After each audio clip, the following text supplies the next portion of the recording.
All right, welcome back to another episode of Rapid Results with Andrew Weiss. We have another amazing guest today, the wonderful Tersh Blissett. And for those who don't know who Tersh is the founder of Service Business Mastery Podcast, which he has been the host and producer of since 2017. This show focuses on helping teach those in the home service industries how to become more profitable while growing as leaders within their business and personal lives. And for those who don't know, Tersh is able to run a trades and service business remotely. So, Tersh, let's hear you say what's the biggest, most badass thing you're most proud of in the professional field? Man, there's a lot that I mean, I've been very lucky to do and be able to just achieve the things that I've been able to do. I have two HVAC companies, two plumbing companies, and an electrical company. I haven't stepped foot in one of them since 2019, and the other doesn't even have a brick and mortar. Um, I was named 40 under 40 for the HVAC industry and across the whole world. And it, one of the the coolest things that I've done is because I'm the past president of the Small Business Chamber in Savannah.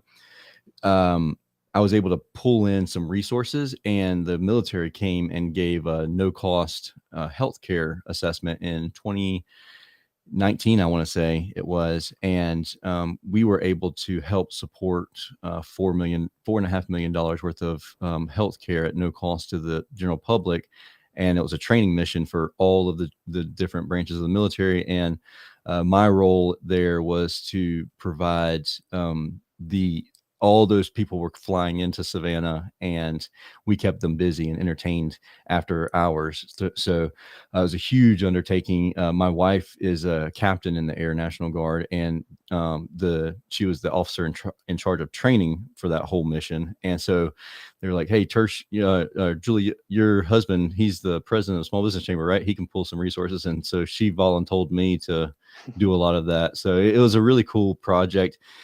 Took up a lot of our time and effort for several months, but it was a great, really cool accomplishment, and something that I don't really talk about enough was the giving back to the community that we were able to do, which was really awesome.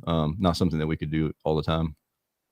Yeah, that is amazing. 40 under 40 in the world, you said? Yeah, for HVAC. Yeah, for HVAC industry. Wow, that is super awesome. So I'd love to hear like the superhero journey. Like here you are, you're a little superhero in the HVAC industry and the trades industry, and you're just such a amazing person.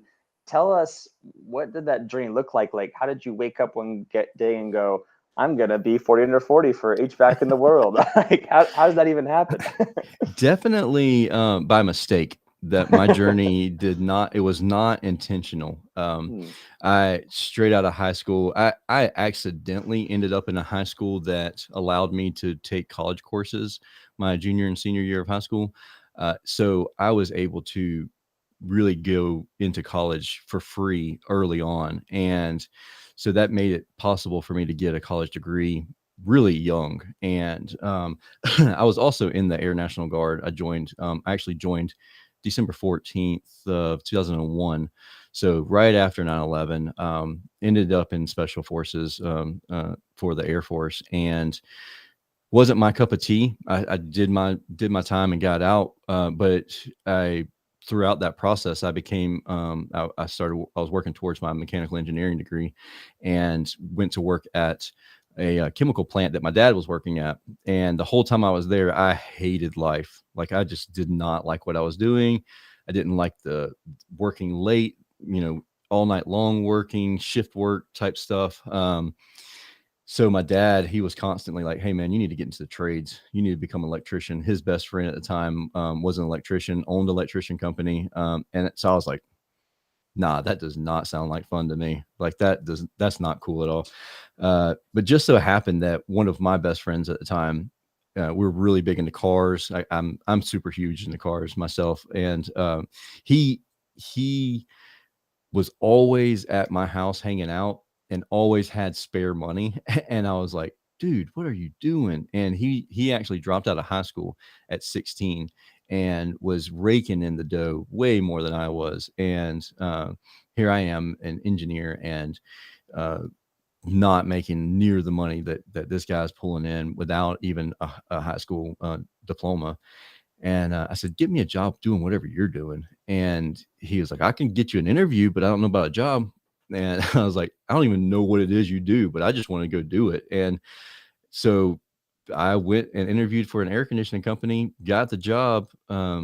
Within 2 years, I was a service manager and worked up to become a general manager. And this is during the recession, during 07, 08. I actually got hired in 05. And we grew from 1 million to 8 million through the recession. And it was because of coaching and listening to coaches and outside influences, because I was ignorant. I didn't know the bad habits. I had no idea what to do. So I can only listen to coaches. And thankfully we had some really good coaches and told me to do it a certain way. It actually flew me to Seattle because they were like, why is this all working? Like, what makes you do everything that we tell you to do? And my answer was simple: I don't know any other way to do it. Like, I don't have any bad habits, because there is no habit at all. And so I thought that was a really cool thing. And then started my own business in 14. That was my first business, and that's the business that I actually haven't been back to since 19. And then so in 2018 or 2017, I started a podcast, because that business that we started in 2014 was growing between 90 and 120% year over year. And Wow. so a lot of people were like, when I started the podcast in 17 and into 18, they were asking, like, how did you do that? How did this work? I said, you know what? I'm a glutton for punishment. Let me do it again. Except this time I want to do it even harder. I'm going to do it with remote. So I'm not going to leave my house. I'm only going to stay at my house. And I'm going to do everything virtually, remote. And then, and now this is all of 2019, I'm doing everything remote. I'm going through all the pain points of figuring out Zoom, figuring out how to use Teams, and how to, use iPads in the field. And we're also 100% paperless too. So, like, the guys, Wow. there's no printers. We had one lady ask us for a paper invoice, and it actually threw a wrench in our entire system, because we had to figure out where to print it and then where to mail it from, because we haven't done that since 2018 or 2019. And so then we had a little virus take over the whole world in 2020. And we already had a year and a half's practice of being 100% remote and 100% paperless and no contact. And so then all of a sudden it just blew up. Like, how do we do this? It turned into a lot of people asking questions like, how do I operate a business remotely? How do I do all of these things without having to have papers and have people come in and check into the office every single morning? And so that's kind of, I mean, that's a long-winded No, I love version it. of, Yeah. but that's kind of where we were and where we're at now. Right. And so when you were a service manager and you helped grow the company from 1 million to 8 million, were you an equity holder at that point, or a shareholder, or? Nope. I never had any skin in the game. It was truly a passion for me. This is when forums were a big thing. MySpace a little bit, Yes, definitely no MySpace. Facebook. 2.0 wasn't really there yet. And so I was building automations back then. I'm an automation junkie. Like, I love Zapiers and if this then that. But back then those things didn't exist. So I figured out ways to bring GPS. We had a GPS program for all the vehicles, and I was able to bring that stuff instantly into Excel spreadsheets and stuff like that. And so that challenge, I would consider myself what's called a wartime leader. So when it was really hard, that's whenever I succeed. As soon as things start to Cadillac out and start to smooth, then I'm like, all right, I'm bored. We got to find something else. Sometimes I'll throw a wrench in things just because they are operating too easily and smoothly. So Interesting. yeah, it's one of those things where I don't know. I just really enjoyed it. I treated the business like it was my own, with the exception of I didn't have any leverage as far as money goes in the game. And so it wasn't until after you scaled that business to 8 million, you're like, oh, I could actually do this myself and actually get some of that piece of the pie kind of thing. Honestly, I didn't even plan on doing that. I left that company and purchased a trucking company and grew the trucking company. In 6 months, we quadrupled the company. And Wow. I was it was an over the road car hauling company. And it was one of those things where I was like, man, I'm really wasting a talent here. So I sold that business and started up another air conditioning company and did it different. I did it different than the previous one that I was running and helping run. So I don't know. It's like I said, wartime leader. It's if it's really easy, like I probably am not going to try it. Like if it, honestly, look at me. Like if you're watching this, you can see that I don't look like an air conditioning company business owner. Like, and this is what I wear every single day of the week. Uh, if it's normal, I'm not going to do it. I'm going to do the exact opposite. And so if people see you as like your typical quote unquote plumber is the guy with this, butt crack hanging out and he's bent over and like, no, that's not us. We're all going to wear, like I wear a 3-piece suit every single Wow. day. I'll get in the attic with what I'm wearing on right now. Yeah, Wow. 100%. And my guys out in the field, they don't dress in 3-piece suits, but every single one of them were wearing khaki pants and like they're just very presentable and not the status quo of what you think of when you think of a traditional plumber or HVAC guy. Well, and so how do you run a air conditioning or electrician business remotely? Like you can't just call up the customer and say, all right, here's how to fix it yourself, or you outsource it to someone who will do it for you, essentially. No, we have technicians. So yeah, I have 12 vans Mm. here and they just work like they leave straight from their home. They're dispatched from their home and they run all their calls and then they return back to their home at the end of the day. So there's no shop, there's no warehouse. Whenever parts have to be ordered, we had to create special processes to make sure that no balls got dropped in that whole process. We use a lot, we use Trello boards. I don't know if you're familiar with Oh Trello. yeah. Hmm. So we just creating those Trello boards with Zapier to just automatically move from one to the other. Those are the cool things to me. We have 2,500 zaps that go out every month, and people say, "Well, what do you automate?" I'm like, I don't really even remember because we just do them. If I have to do something twice, the third time I'm gonna try and figure out how to automate it so I don't have to do it again. Hmm. And now the thing you have to be really careful with when it comes to that is making sure you don't take the human element out of the conversation and really engaging with the client, because I did make that mistake before, where I was so automated that almost sounded like a robot. Mm. And so we lost some clientele because they didn't think that we really cared. There was a less touchy feely going on there. um, but whenever people get the phone call from my office girls, and I use this air quotes office because they all work from home, Yeah. and they're on their, like I have a monitor over to my right that stays up all day, and they're just on it. So we call it the virtual cubicle. So if they have anything, they can just unmute, ask the question to any of us, and then mute back out. And it keeps us so that we're in contact. We see each other all day, every day. My technicians can actually jump in that room too and jump back out if they have a question they want to ask the office. But whenever one of those girls from the office call up a client and say, "Hey, I was just calling to let you know that we need to schedule, your massage." And they're like, "Massage? What do I get a massage for?" Yeah, well, we have Miss Mary. She's going to come to your home and she's going to give, you, your wife, anybody, whoever you like. We have full body massage and she's going to take care of you. And they're like, "Why is this?" Because we don't tell this beforehand. It's purely after the fact, just surprise to the client. But it's our way to help de-stress during a stressful situation, because if they're changing out an air conditioning unit, I mean, that's a $10,000 investment, and that's Mm. stressful to a lot of people. Most people don't have that kind of cash just laying around, and Yeah. we acknowledge and we realize that that's a stressful moment. Now we're going to do what we can to help de-stress you as much as possible. And so Miss Mary goes out there and takes care of them. We had a really cool story from Jared Orton from the Savannah Bananas. I don't know if you've ever heard of them. Yeah. Mm-hmm. Okay.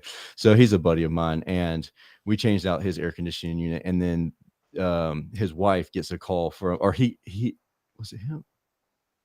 His wife gets a call from our office and trying to schedule for Mary to come out there. Mary gets there. She's bawling.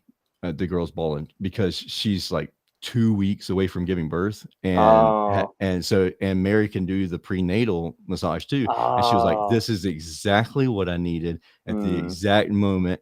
And so Jared, I mean, he goes all over the country talking, giving speeches, and he's sharing that story and how emotional his wife got because of something that we charge the same whether or not. That's something that we take out of our profits.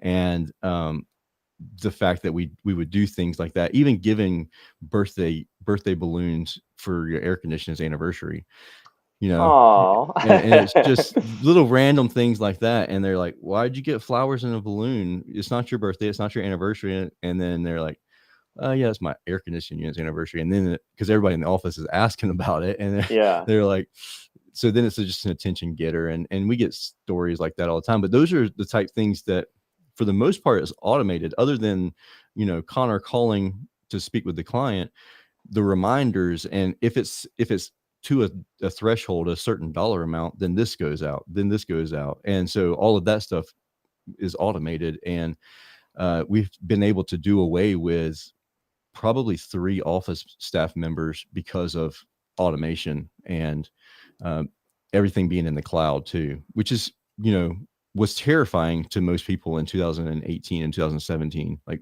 cloud security. And then you get into, for me, it was like, I don't know what to do. Like I'm fingers crossed that we can figure this out. But then Microsoft comes out and it's like, yeah, we had this encryption and this other stuff. And I'm like, okay, sweet. Our CRMs are all in the cloud. You know, we use QuickBooks Online, so we don't have to have servers anywhere necessarily. And so literally, like I have an iPad Pro here, and I can operate my entire business from this iPad Pro. And so, with the exception of actually picking up parts and all that stuff, but being able to communicate with the team and everything, I can do it all from anywhere in the world as long as I have internet connection. That is so cool. And so just starting off, I mean, it sounds like in order to start off as a remote business, you still do have to hire a contractor who will still go in person and do the work, right? You just get the sale essentially. Well, so technicians, so service technicians and installation technicians, we call them experts. So, and then we have comfort specialists, who's the salesperson. They'll go into the home and actually perform the sale. Then I coordinate between the salesperson and the installation team and get that whole ball rolling, get the parts materials ordered and all that. But yeah, definitely. So it's weird too, because whenever Service Emperor started, when this remote air conditioning company started, I said from day one, I'm not getting in the van, because you get in a van, you can't get out. That's the challenge for most operators, is I just can't get out of the van. Nobody can do it as good as I can.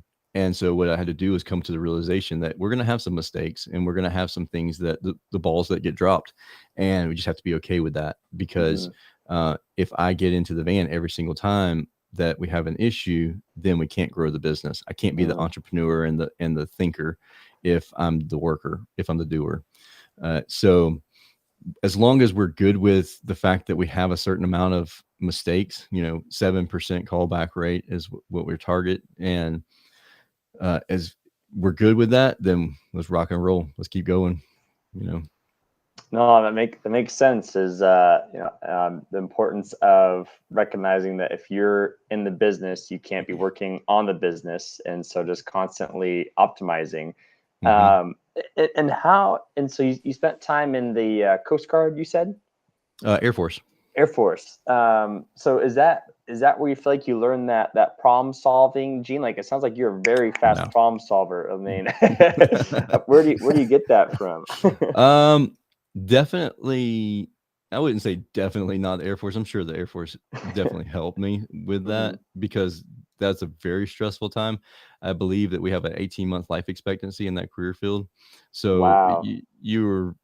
you're definitely, because we called in airstrikes. That's what we did. Held lasers for laser guided missiles, Oh my and we were gosh. behind enemy lines. And yeah, so it's a dangerous career field. Yeah. So you definitely have to be on your toes for sure when it comes to that. But I've always been really a problem solver. Like that's kind of really what I enjoy doing. I even to the extent of when I was a kid, I instigated problems just so I could solve them later.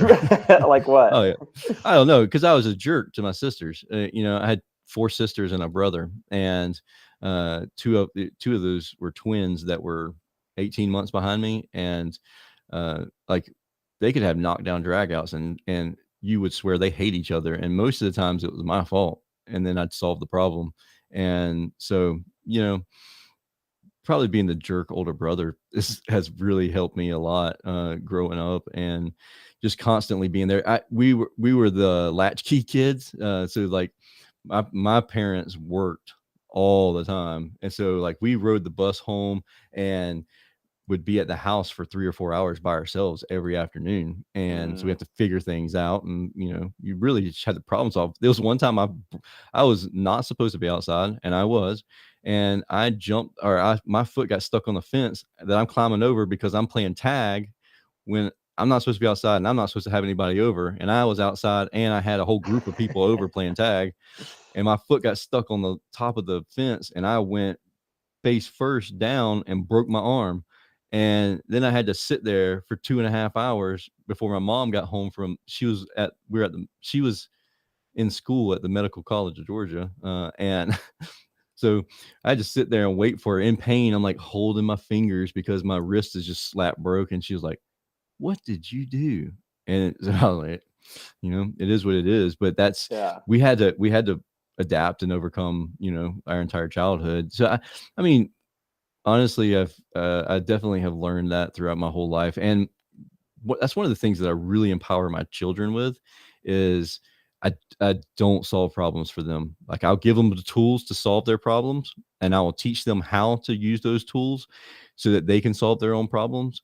But I will not solve problems for my kids, and that's what I've done since day one. I have four of them, and they're uber independent, like crazy independent. My wife's been gone for almost a month now, and I've cooked dinner 3 times, 4 times maybe, and they will go in there, cook dinner. They range from 7 and 8, and then 12 and 13, and they just Wow. fend for themselves, and they're good. No house gets burnt down. They do their laundry, they do their chores. I mean, there's that sense of ownership that I give to them. And I think my mom and my parents did that to me a lot growing up too. They never really solved problems for me. Now my youngest brother, they solved all his problems, and now he's still asking them to solve problems for him. So Yeah. Yeah. Yeah. It is funny how that works, isn't it? right. Um, and so speaking of solving problems, what do most people get wrong when it comes to growing trade and service-based businesses? I mean, the trade businesses. Like I know you said like we all dress professionally. You're stereotypical guy probably have a crack in the butt when he's doing his work. Yeah, so what are people getting wrong when they're growing these trade businesses? Culture. That's Mm, that, and that's easy for any business, even not in the skilled trades industry. It's that, and that's been one of our biggest challenges as a remote company, because we don't touch each other. We're not in the same room every single hmm. morning. So building that culture is a very big challenge. I have an automation that goes out 3 times a day. It's called the momentum gauge, and I ask everybody on the team to respond with two green dots. That means they're super green. One green, then they're green. They're good to go, ready for the day. Super green means there's nothing that can stop them. Like they're on top of the world. Like let's go, let's rock and roll. We're ready to take over the world. Yellow means I'm getting stuck. I need some help. If I ever get a yellow across in my team's chat, then I stop whatever I'm doing and shoot a text message out to that member personally and say, you know, what's going on? Is there something I can help you with? Sometimes, like I got one yesterday because it was raining, and the guy was like, no, there's nothing you can do. I'm getting irritated because I have to work in the rain, and you know, it's just part of the job. But that's one of the things, like I want them to be honest, even if they're just irritated at something that I can't control. Yeah. And then red means like I'm ready to stop. I'm calling it quits. Like I'm about to burn this place down. Like let's, you know, that no matter what I'm doing, if I got a red right now, I would step out of this interview and make a phone call to that person. And they know it too, because anytime it's ever happened, I've instantly done it. And so that's how I've built the culture of trust and empowerment. Now, what we do does not work for every person. There are people who need to see and touch their teammates every single day. And we've had people that came on our team that did that, and that's the way they felt. And they just couldn't get to where they're like, all right, I'm not comfortable. I'm not comfortable just being by myself all day, every day, and chatting with each other, you know, through Teams or FaceTime or stuff like that. And that's okay. Like there's lots of it. I mean, almost every other air conditioning company out there is that way, that where you can go hang out for an hour or two in the morning, and even some of them where you can hang out an hour or two in the afternoon. And more power to you. Like that's where I want you to be happy, because I definitely don't want you working with us if you're not happy and satisfied with what you're doing each day. I'm so intrigued by this method. So you said it's an app, or how do you send out these notifications? How do people It's through respond? How does it Teams. all work? It's through Teams. So Microsoft Teams is how we communicate internally in our Mm-hmm. office. And I have a Zapier integration where I send a zap 3 times a day, and it just says, hey, what's your momentum? Like what's your momentum gauge right at this exact moment? Mm, One time is at 8:03 in the morning. The second time is at 11 o'clock on the dot. And the third time is at 2:05. And it's just, hey, how are you feeling right now? Now that I have another, like if it's in between those times, I have another form of communication that's called 531, where they just send me a text message, or on Teams in our private chat, they just say, hey, level 5. And no matter what I'm doing, level 5 is equivalent to a red. I'll stop whatever I'm doing, because level 5 is going to make us money or cost us money. I'll stop whatever I'm mm, doing and then get out and make a phone call. Level 3, if I got a level 3 right now, as soon as we finish this conversation, I'd step outside and make the phone call to that individual. A level 1 is kind of like banter, where you're just like check out what I did over the weekend, give me a holler on your drive or whatever like that. And the thing about it is Ari Mizell. Are you familiar with Ari Mizell? no. Oh, yeah, yeah. More doing, less, or Yeah, more yeah, less living, less doing. doing. Yeah. Mm-hmm. Yeah, less Mm-hmm. doing. So I had him on the podcast a while back, and a couple months or two ago. And one of the things that he said that really resonated with me, and I was doing it, but I didn't realize I was doing it. But ever since then, I've been super intentional of doing it that way. And that is, every time you communicate with someone, you're training them on how you will allow them to communicate with you. Mm-hmm. So I don't want text messages. I don't want phone calls all day long, because I was the guy who got literally 135 phone calls a day when my first air conditioning company that I started. And it was an ego thing. If you talk to any guys, any owners in the trades, any service managers in the trades that get a lot of phone calls throughout the day, it's their technicians are calling them, and so that they can solve the problem for the technician. And instead of stopping them from doing that, it's an ego thing. Like, look how big and bad I am. Yeah. This business can't run without me. And it's really detrimental. And so the way that I avoid doing that is 531. Send me a message that's 531. If it's a level 5, it's going to make us money or cost us money, I will instantly call you back. But don't call me. And so, like, we'll have new team members that come on board, and during our onboarding process, all of that's explained. They sign it saying, I understand 531. I understand the momentum gauge. But then they call, and then they call, and then they call. And I made the mistake of answering a couple of times, like, hey, you're new. You don't know what's going on. then that all that did was train them that I will answer the phone. It's acceptable for you to call me because I will answer the phone. And about 2 years ago, I was like, I'm not getting into that habit again because it took me forever to break the old habit. And so if you call me, I will not answer the phone. Yeah. Absolutely will not answer the phone. But if you send me a level 5, instantly I will call you back because I want you to know if it's that important, I will call you back instantly. And every time I communicate with my team, it's training them on how I'm willing to be communicated with. So emails are useless to me. Like email is a asynchronous communication for me. So I get to email when I get to email. Yeah. If you want to have an instant conversation with me, you can text me or send me a Vox on Voxer. Not an email. I'll get back to an email in a week. And most of the times, like I have autoresponders that say that. And just to limit the expectation of the individual that I'm going to instantly respond to them, I'm not going to instantly respond to you because I'll get to it when I get to it. If it's a level 5, I have some automation built into the rules built into my Outlook where if it has certain keywords in it, it'll automatically trigger a level 5 to me. And so then I'm notified and I'll look at those. But if it's just a general conversation, shoot me a text or call the office and ask them if they'll shoot me a text. Because if you send me an email, there's a strong possibility that's going to be, 3 to 5 days before I even read it. And is there ever any resistance to the 3 check-ins a day? I mean, to me, that sounds like a lot, like 3 check-ins a day, 5 days a week. That sounds like a lot of checking in. For employees, for Yeah. like a team members? Yeah. Yes and no. Because and also I will tell you that I only require 1 a day. Oh. Like I want all 3, Mm-hmm. but it's in our trade, we're in attics a lot, like especially in our area, and it's very unsafe to be in an attic for a very extended period of time. So that's our way of checking on you to make sure you're still alive.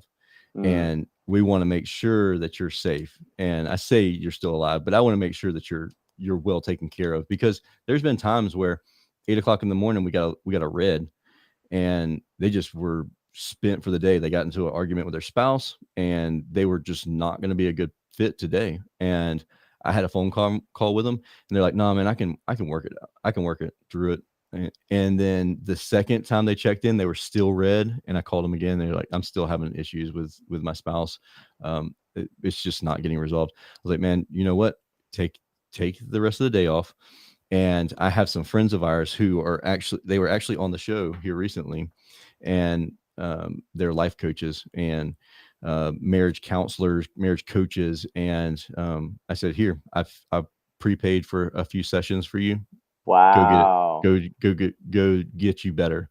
Because if they have problems at home, they really have problems at work. Yeah. But things like that, that's what builds the culture. Like they would take a bullet for me, no doubt.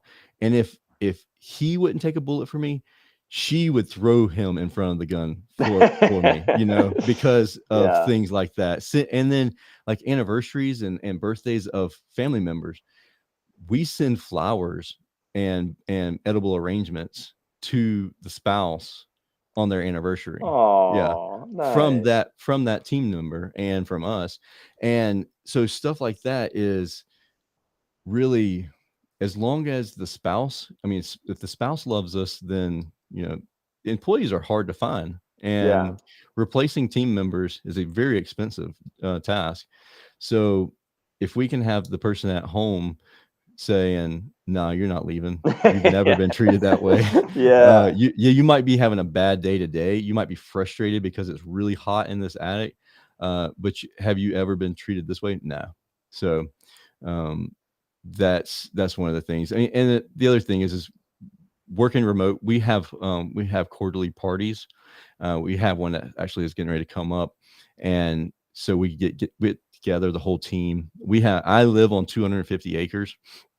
This will be a challenge as we expand this operation, but currently we'll get like a 250-foot long blow up water slide, it's an obstacle course where kids Yes, are I just love those. running from one end to the other with water and everything else.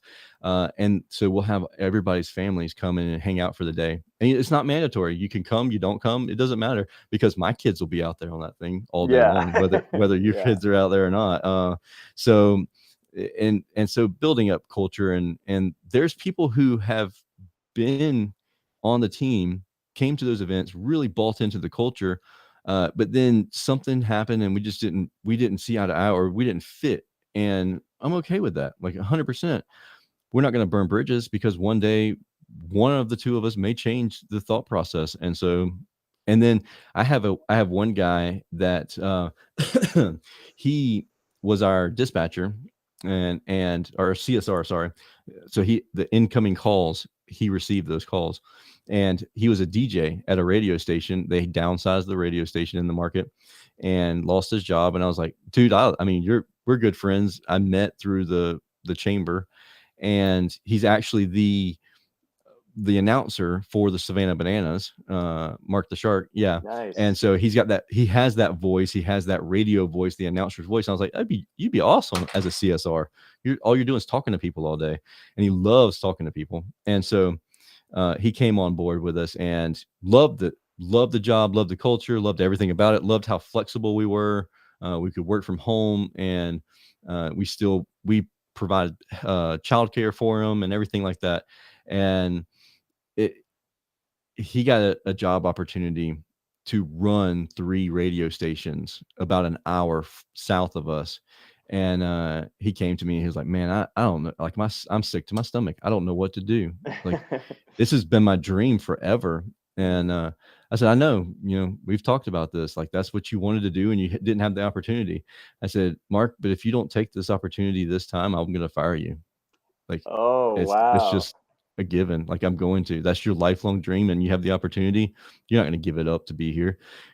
And he was just started bawling. Like, he was just, Mm. I can't believe it, man. Like, really? I thought you were gonna be mad at me. I was like, now am I sad? Yes, I'm sad because we've trained you for a year, year and a half. But what would you think if I was like, nah, man, you can't leave. You can never leave. You eventually you start resenting me. And Yeah. like, every time somebody else mentions something about a radio station, you're like, man, what if that would have happened? And it's like, I see him to this day. I'll go to the baseball games, and like, he gives me this huge shout out. I didn't pay for any advertisement, but he gives me he's constantly recommending our company to all the people in the Facebook groups. You need employees? Oh, well, this is the company to work for. And so uh having an employee leave is not always the absolute worst thing in the world, as long as you leave on good terms.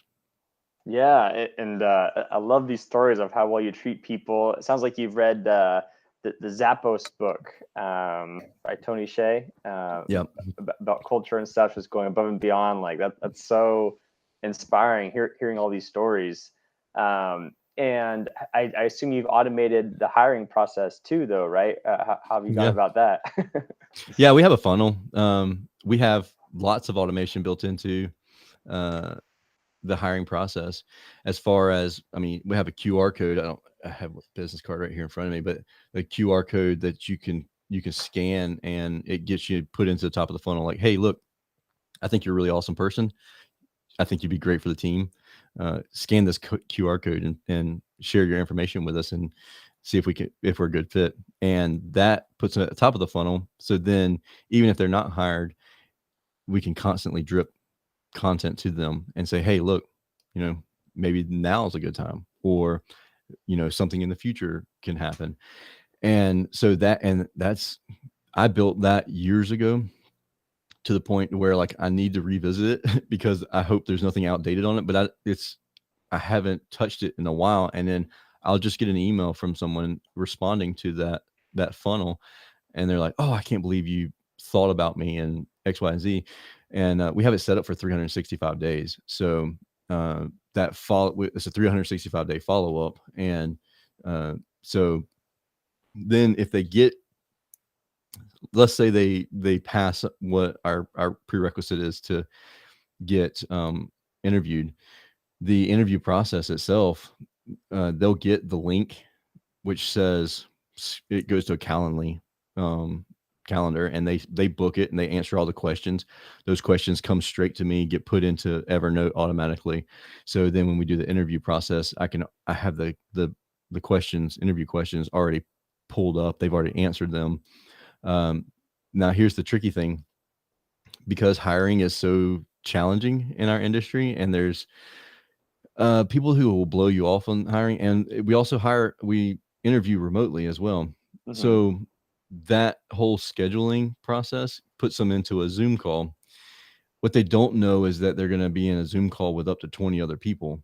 And yeah, so we instantly are that's their we want to see their reaction to adversity.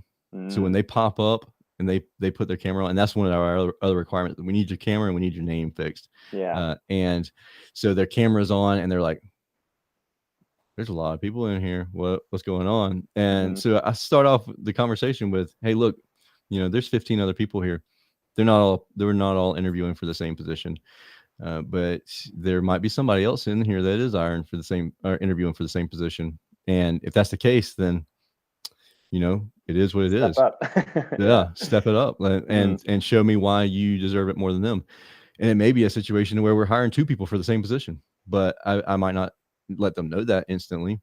But I will tell them, hey, look, I want to see how you deal with adversity, because when you're in the client's home, you're going to deal with adversity all the time. And I'm Mm. not 15 minutes away from you and can save you every single time. So I want to see how you deal with it. And then I go round robin and I say, I'm going to ask you 4 questions, and I ask everybody the same 4 questions. And the people who followed all the instructions, did exactly what they were supposed to do, I go to them last. The people who are not following the instructions, the people who didn't turn their cameras on or didn't change their names and stuff like that, I go to them first, and I tell them that I'm going to. I was like, I'll give you all about 15 minutes. I'm going to give you our core values, and I'm going to go over who we are.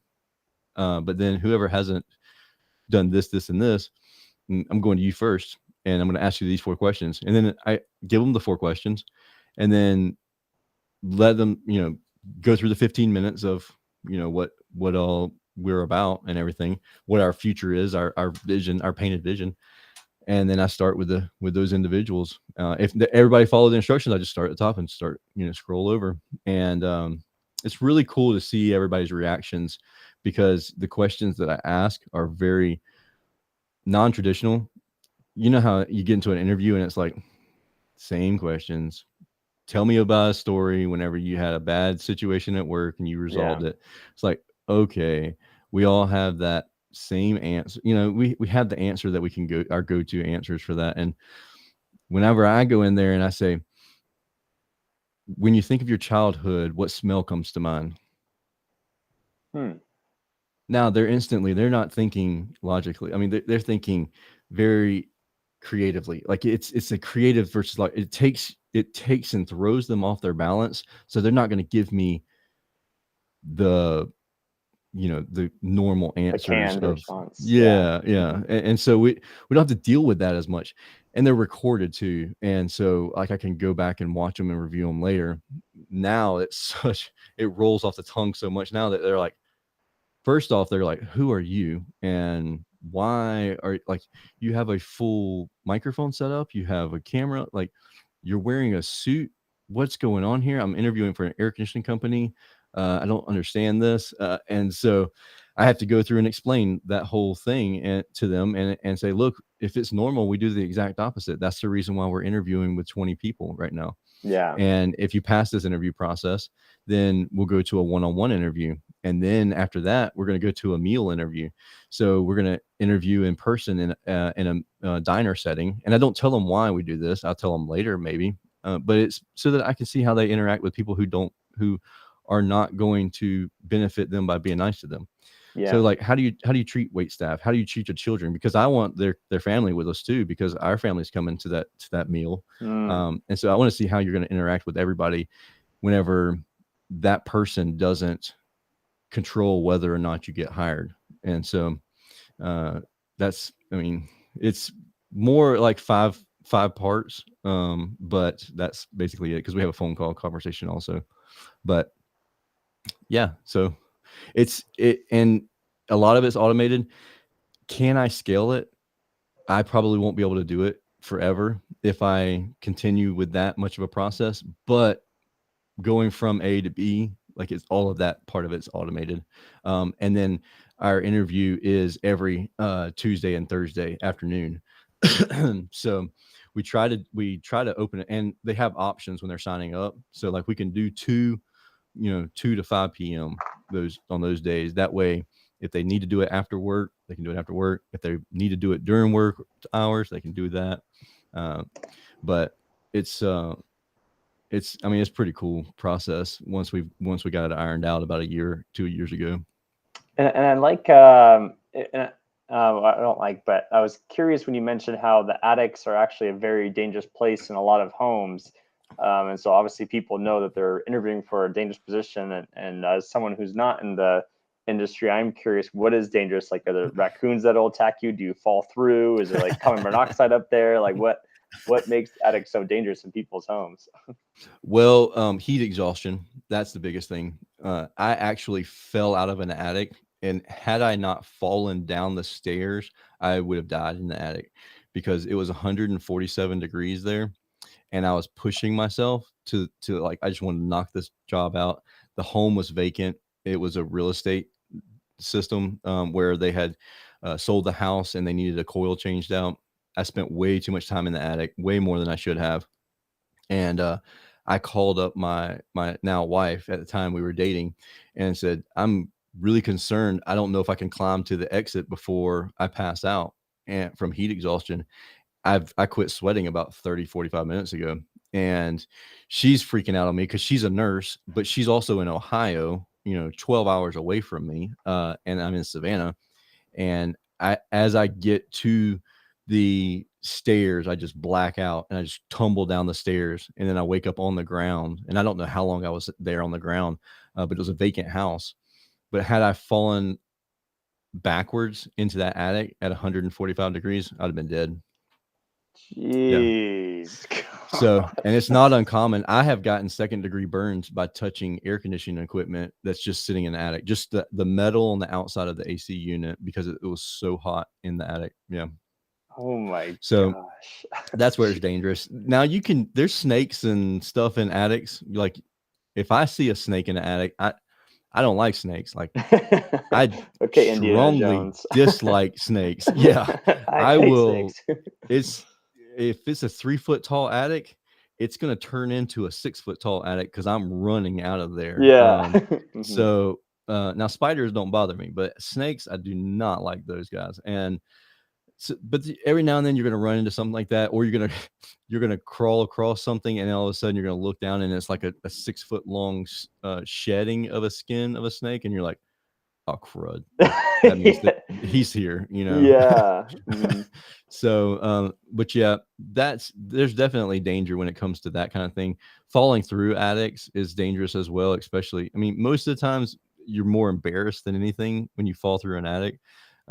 Maybe you'll have like a bruised rib or something, but it's not like you're gonna fall down and die most of the times. Now I do know of a guy who did pass away. He fell through an attic, but it was in a commercial building, and he fell like almost 2 stories down, and passed away when he hit the ground. But that's Jeez. not something you hear of a whole lot. But then, like, there's a guy that was underneath the house working on an air conditioning unit, and there was an issue with the grounding, and the electrical, like the whole AC unit was electrified, and as soon as he touched it, he got electrocuted and died.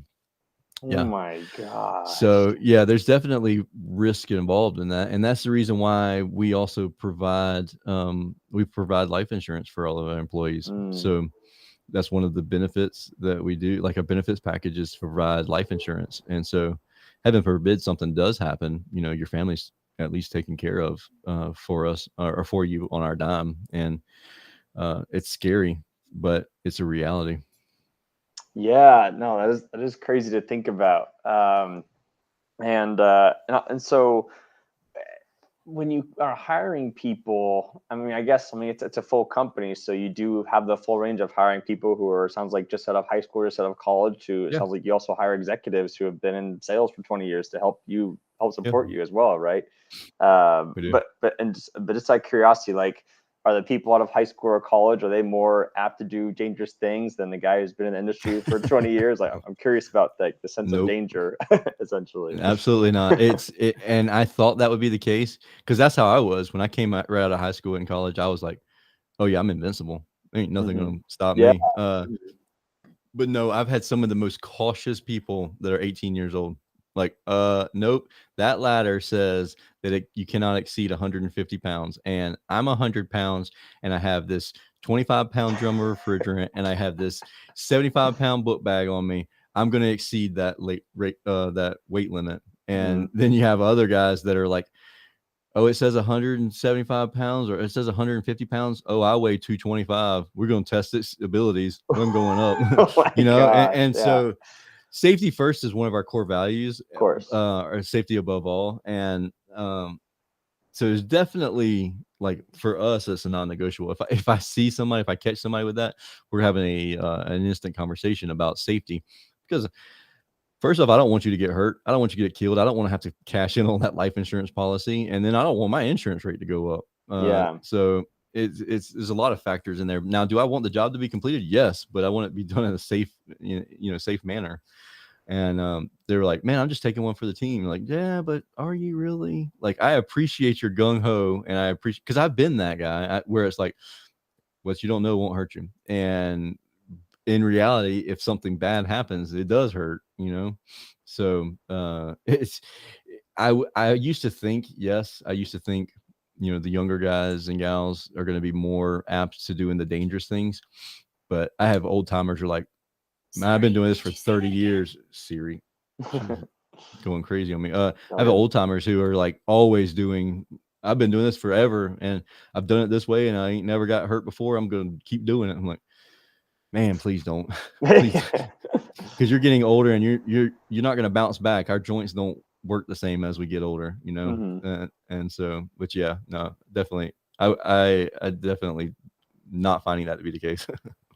Interesting. And kind of shifting gears, before this call, you mentioned that, coaching is definitely a big part of how you've been able to grow these businesses and always get better and Mhm, kind of be aware of knowing what you don't know, or like mhm. essentially tell us about your journey of, like, hiring your first coach, and like why you continue to invest in yourself, even though you've quote unquote made it for a lot of people.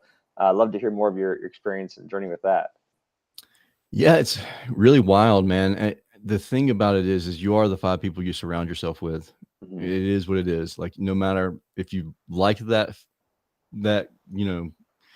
catchphrase and the or not, it is true. You are the five people that you surround yourself with. If I can surround myself with five people who are way better, way smarter than I am, my hope is to for that intelligence and that know-how and that drive to rub off on me. And it does. It really does because I have a group chat with the guys. So I have a mastermind that we started up, and it's a really cool mastermind. It's just anybody that's a business owner who wants to be held accountable. It's an accountability group. And so the very first one was a group of guys that it was really just like a hodgepodge of throwing guys together and see who meshes, and we really meshed. And now we have a group chat on text message, and it's like, man, I'm down in the dumps, and then all of a sudden I talk to these guys, and it's like, yes, like that's exactly what I needed, and you know what I Hmm. mean. And so uh, and it all stems from coaching organizations. These guys I met in coaching groups in different coaching organizations, networked with them. So that's part of the coaching is networking with other businesses and seeing how they've made things work or things that haven't worked for them, why it didn't work. Maybe because there's a lot. I mean, a lot of people told me you'll never make a remote business work. It just can't happen. It Wow. won't happen. You don't have a warehouse. Everybody needs to meet up in the morning for an hour or so. I was like, bet. Try me. Yeah. Oh, you said it's impossible? Okay, I'm gonna do it now. And sure, I lost money because I was being stubborn in certain ways, but other aspects, like, why didn't it work for you? The more I was part of these organizations, and they're like, "That's not gonna work." Why is it not gonna work? Why can't it work? And they're like, "It just doesn't." Like, nah, that's not a good answer for me. I want to know why did not work for you. And they tell me, I'm like, okay, well then I can solve that problem by doing this. And they're like, I Mm-hmm. don't think that's gonna work. Well, do you not think, or do you know that's not going to work? Because this will solve that problem. And then they're like, well, try it and see. So I try it. Most of the times it's worked. Sometimes they were right. It was not going to work, and not with the solution that I figured out. Anyways, now a couple years later, there's a lot more technology and things out there that might work for them. But the coaching organizations, like, whenever I first started, when I became the service manager and the GM and install manager, I didn't know what to do. Like when I said, like, about why, when they asked me, they flew me to Seattle and said, why do you do everything that we tell you to do? Like, why do you do it that way? Like, man, Bruce, I don't know another way to do it. Like, there's Yeah. not a bad way of doing it because I don't know any other way. And so, because I had such a great experience with those folks over at BDR, that I I wholeheartedly believe that there's somebody else who's already been there and done it and figured out the pain, and they went through the pain point process of figuring it out. Why try and reinvent the wheel? Why try and figure out the new best thing whenever somebody else has already done it and they're willing to show you how to do it? Mm-hmm. There's some organizations that pay for, some are less costly or free. But one of the things that one of my mentors said, and I gave him crap about it because I'm like, yeah, you're telling me this just because you want me to pay you, but it was true. He said, if you don't pay for it, you won't implement it. And I was like, Mm. really? Because you just want me to pay you instead of just giving me free advice. And Yeah. it was like, but then I got a free subscription to a coaching organization that's a very good coaching organization. Not used it at all. Like, Wow. not Mm-hmm. even like gone through the full course of it. I mean, it was a Kajabi online course.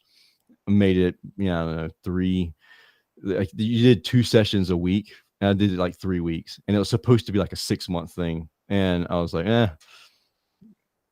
it's not a top priority. Now, if I had paid $20,000 for it, if I paid $50,000 for it, you better bet, you best believe that I was going through that whole 6 months, Yeah. get my money out of it. And so, you take it with a grain of salt. Now, whenever I was first starting out, anything that was free, I was hustling to get it because I didn't have any other money to spend.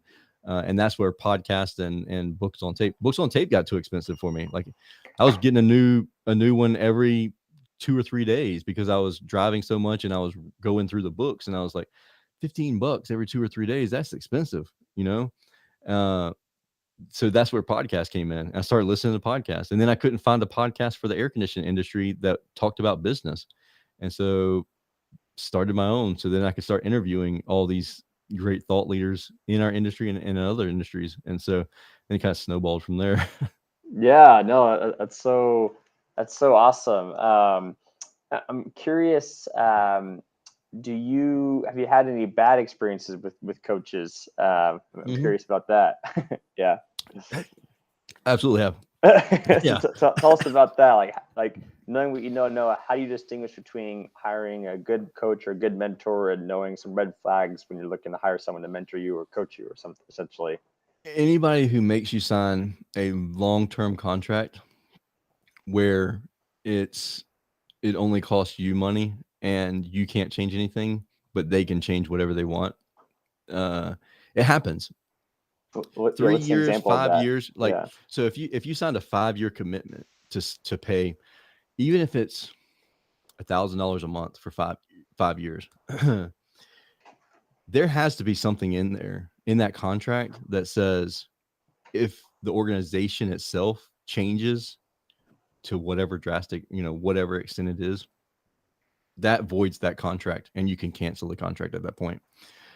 But if at any point they say, no matter what, even if you file bankruptcy, even if you sell your business, even if all of your status changes, you hit a wall and, heaven forbid that you go through a divorce and you're like internally just implode the whole business and it's just you're still stuck in this contract.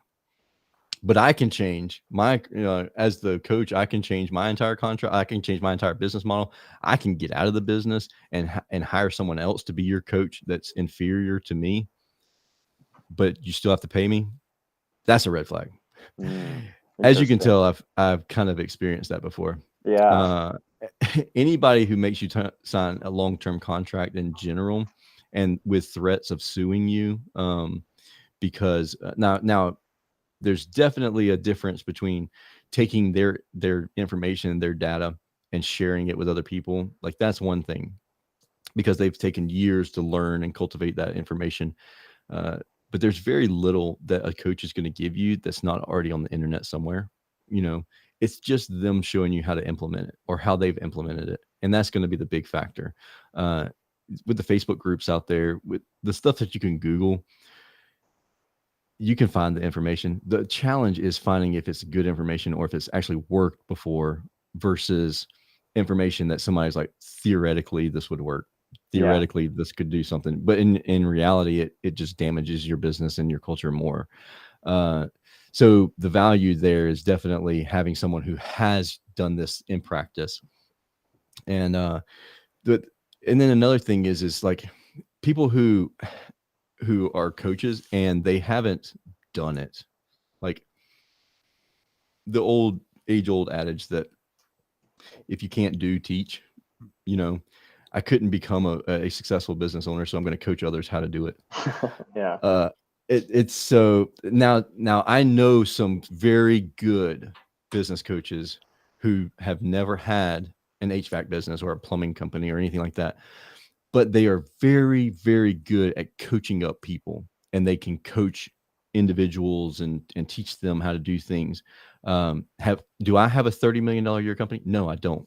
So I would have imposter syndrome if I was trying to coach someone how to run their $30 million a year company. Yeah. Now, if I had formal training on or on coaching, like I have a degree in coaching, or if I, Six Sigma, whatever, all of that good jazz. Um, if I was trained on how to properly coach people, then I could go to a $30 million a year company and say, well, this is what I would do in this situation, or this is what I believe you should do in this situation. So if they don't have that formal training and they've never had a successful business, probably pass, because there's walls when it comes to businesses. Like different industries are different wall amounts, but like an air conditioning company, going from 1 million to 5 million is a challenge. Yeah. Getting from 0 to 1 million, like there's a wall there, and then you have another wall at the 3.5 million, 3 million. You have another wall at the 7 million. And then you have another wall at 10 million. So if they haven't crossed those barriers and those hurdles, they can't give sound advice on how to do it unless they've really studied other companies who have done that successfully. Then that's one thing. Like the guys over at BDR, which is a group that I mean, those people really influenced my career as coaches early on in 2005, 2007 timeframe. I don't know that any of them have owned large businesses, but they're very good at saying, okay, well, this large business did this. How did they do that? Let me share with you how this is successful in a tasteful way, in a tactful way, without like stealing trade secrets or anything like that. Dissecting what has worked for other individuals organically, and some people, things just come natural to them, and they don't know how they did it. But then there's somebody else who can come into their organization and say, "Oh, I see how you did it. Let me share how that was happens." Whenever you can find someone who can communicate that way and can coach up your team, that's definitely a good organization. But the red flag would be if they can't do that and they haven't ever owned a business. They've like if you've never owned a company and you're going to tell me how to run a company, I'm gonna have a challenge with that. Yeah. Like I've stayed up at night not knowing how I'm gonna pay guys and how I'm gonna do payroll. And like if I don't close this deal or if I don't get the cash, my my accounts receivable is through the roof. And if I don't collect some of that money, I can't cover payroll this week. Like I've stayed up doing that kind of stuff. But if you've never felt that pain, you can't tell me like, oh, this is what you're doing wrong. Like I'm liable to throat chop you. Like, you know Yeah. what I mean? Yeah. Yeah. Don't come at me with that nonsense. Hmm. And so the very strenuous contracts that are very one-sided, and then people who don't really know what they're doing. And it's hard because there's a lot of people who are really good salespeople. They can sell themselves like, I mean, like no other. They're amazing, wonderful people, but you can't see any of their content until you sign this contract. Then Mm. once you sign the contract, then you see all the content and it's malarkey, web 1.0 nonsense. I Yeah. actually experienced this and it was like $250 a month, which is nothing, but it's enough to annoy you because Yeah. I literally can Google everything that you have here, which is what you did. You Googled it and put it into a not even Kajabi. You just put it into a web 1.0, old dated things with the white sidebars on the side, like first generation internet website. And then you're just collecting $250 a month from, 1,000 different companies. And then they're just going to run out their contract and then be done with it. Uh, and then the automatic renewal at the end of the year, he tried getting me with that, but I called a lawyer and I was like, look, I told him I wasn't happy. I wanted to divorce him the entire time, but he said that I had to send another email exactly 2 months before the end of it, or else it was going to automatically renew for another year. And I was like, I'm not going to do it. I'm not paying it. And we ended up, filing suit, taking care of it. And I haven't actually heard from that guy again since then because he also had some stipulations where if you gave him a 1-star review, he would sue you. I was like, bet. Yeah. Try me. Jeez. Because Yeah. now that I've already filed suit on you, you ain't even doing nothing to me. So I didn't smear his name on the podcast. I probably should have because I didn't realize how much of a platform I had at that moment. But Hmm. he did. He was fearful of it, and I never did. And I regret not doing that sometimes because there are definitely listeners to the show who signed up for his platform because of me. It happens all the time. Mm. Yeah. And that's why I'm so careful of saying who I do and don't use, because I don't want people to sign up for something just because I've used it and they see that I've had success with it in the past. And that guy I slipped up and did. I was excited about it, and then once I signed up for it, I was uber not excited about it. I didn't talk about it anymore, but I didn't say this is garbage. Don't ever sign up for it. But I just stopped talking about it, and I definitely regret not warning more people about it. Yeah, that is interesting. And another question I thought of while you're talking about that is, how do you go about hiring coaches for yourself versus hiring outside consultants or coaches for your team to help your team with various things? Like you said, obviously you have the big ego. You're like, well, I know everything. Like, so how do you handle when you're like, okay, I gotta hire someone to Hmm. help me and help my team, not necessarily me, essentially. You know, I don't have a written out hiring process. It's really for coaches. I have I have mentors. I have a mentor mentee relationship, and I really work towards growing those relationships. And then if they are a really valuable person so a mentor is only going to be able to give you a certain amount of time, and they're doing it out of the good of their heart. They want to give back. They're experienced, they're probably at the end of their career, and they're just giving back to the industry, and you're asking them questions. And like, if there's an appointment set up, you don't miss the appointment because they're volunteering this.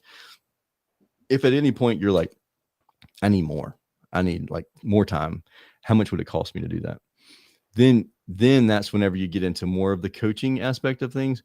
Uh, but there's a lot of mentors that are like, nah, I'm not going to take money, because then it becomes a different relationship. And also, like I can't devote more time to you and be honest about it. And so it's, as far as personal coaches go, I mean, honestly, I would interview a lot of people. And if you can't start out in the mentor mentee relationship, like if it needs to be a paid relationship, interview them and just see if you mesh together. Because like Mike Disney is a mentor of mine who I happen to also pay, and he is a wonderful dude, like great guy. I mesh with him great. Um, and if I could get away with not paying him, I dang sure would. Yeah. But it's worth paying him to get his sales knowledge and learn, for personal growth. I have a local life coach who was on my podcast recently, John Crosby, and we actually met through a church group or something, like it was a retreat for couples, him and his wife. And I found out that he was an entrepreneur himself and experienced things. And so I kind of just like, hey, John, what do you think about this? What do you think about that? And then it was one of those things where I never wanted to take advantage of him. So if at any point I was like, hey, if I'm asking too many questions, please just let me know. I'm more than willing to pay you. Be willing to pay. Yeah. And if you're willing to invest in yourself, you'll grow 100%. Same with your team. But also they have to have a little skin in the game. That's the challenge that I've found in the past. Like I've spent $15,000 for a coach for our team members. They didn't show up for it, or they were there because they were getting paid, but they didn't implement anything. They didn't have any skin in the game. There was no reason for them to do it. So figuring out how to make sure that their skin in the game, like their end goal, like what's your why? Like Simon Sinek, start with the why, and what is their why? And with that coach or that coaching organization, get them to their why. Like I have a guy that never purchased a house, wants to be a home buyer. And I'm like, okay, so what do we have to do for you to get to become a home buyer? Well, I need to sell, $750,000 worth of equipment this year so I can have a down payment. That's how much I need for a down payment. Like, okay, well, you suck at sales. Like you can't sell anything. Like if the car was on fire, you couldn't sell water to the person to put the fire out. Like that, you're horrible at sales. Jeez. But I have a coach who will teach you how to sell. If you're willing to do that, I'll pay for it. And then when it doesn't show up for the meetings and it doesn't show up for that group, then I'm like, are you going to improve your sales? Are you going to be able to purchase your house if you don't improve your sales? And are you going to improve your sales if you don't show up to these courses and learn what they're teaching you? And he's like, you're right, Tersh. I'll be at the next one.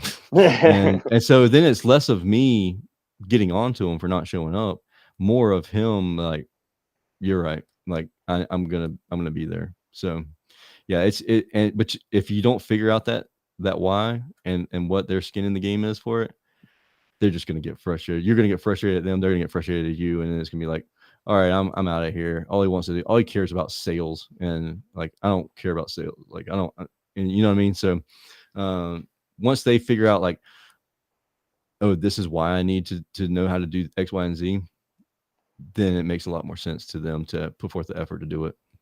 Yeah, makes sense. Well, Tersh, this has been such an amazing knowledge bomb after golden nugget. Like this is so incredible. You definitely know what you're talking about. A couple questions to wrap things up. As a successful entrepreneur, what gets you fired up each day to get out of bed and carpe diem? Man, giving back to the industry. I'm at that point to where it's like, how can I do this to give back? Even my team, like I have one guy, he doesn't even know this, but I'm molding him into taking over one of the locations to become a vested partner. And if I could take someone who just came onto the team as an employee and I can make them a partner, even if it's not like half and half partner, if I can make them so that they have a vested interest in the business and change their life long term, like that's cool to me. like that's changing lives and stuff like that. And so I don't need to make profits. Like I have multiple revenue streams, like tons of revenue streams where I'm making little bits of money on each one of them. So then like I don't need to get rich off of one company. And so because I have that flexibility, it's easier for me to say, dude, man, I'd really like for you to become on like as a partner. How about 15% of equity? And you're like, what do I need to do? Do I need to buy into it? No, I want you to have it. Like, I want this to be yours.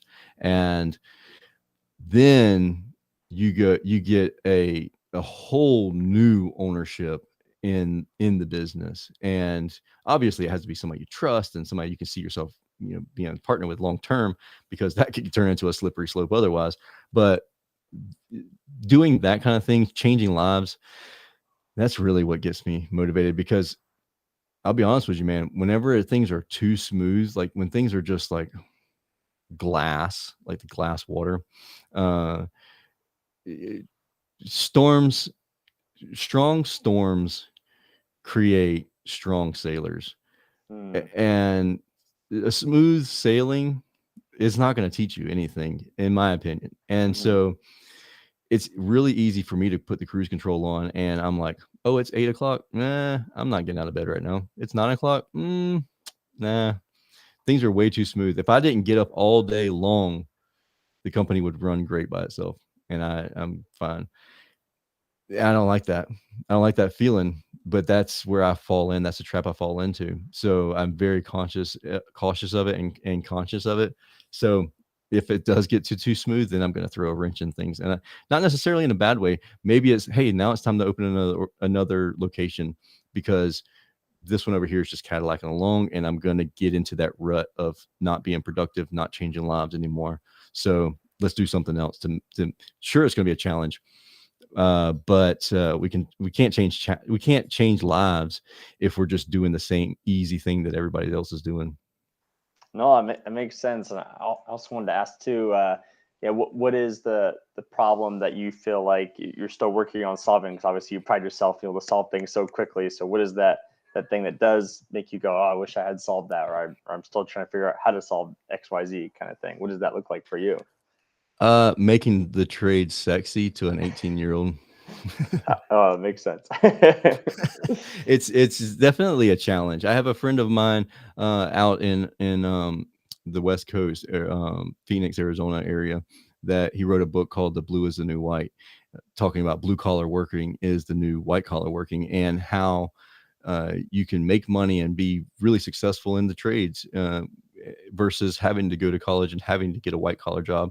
Um, and so it, and that's his thing. Like, he goes to high schools and gives these books out to, all of these students and counselors and everything. And I commend Josh for doing that. And it's one of those things where it's like, I go and talk to middle schools. Like, they don't even let us talk to high schoolers anymore. It's, oh, you want to talk about career day? You're talking to sixth, seventh, and eighth graders.